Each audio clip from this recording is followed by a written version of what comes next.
Test 58C is the ice level sensor test. This test includes audio diagnostics. This test will require that the ice bucket and ice maker cover be removed prior to entering this test. Also, if the ice mold is in the fill position, there can be no ice on the evaporator fingers. See Test 54C and 56C to move the mold and release the ice off the fingers.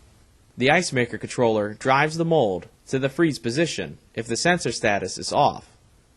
The freezer will display off, indicating that the bay alarm is in its lower position.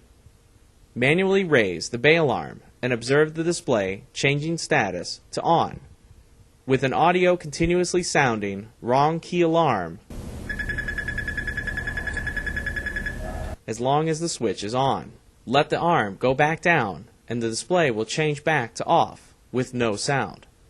When diagnosing during the test, if the ice mold is in the way of the switch, then remove the motor and move the ice mold into the 6 o'clock position.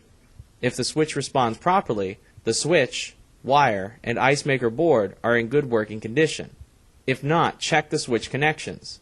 If the connections are not good, repair the connections and reconnect and re-enter Test 58C. If the connections are good, check the switch for continuity. If no ohms were found, replace the switch and re-enter Test 58C.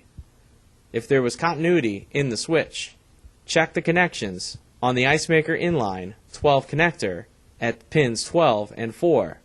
If the connection is no good, repair and reconnect the connection and re-enter Test 58C. If the connection was good, check the connection at the ice maker board J1-6 and J1-19. If the connection is no good, repair and reconnect the connection and re-enter Test 58C. If the connection was good, ohm the entire circuit from the ice maker board J1-6 and J1-19 with the switch closed. Was 0 to 1 ohms found? If the answer is yes, replace the ice maker board and re-enter Test 58C. If the answer is no, recheck the entire wire harness and connectors for this circuit. Repair and reconnect the connections and re-enter Test 58C.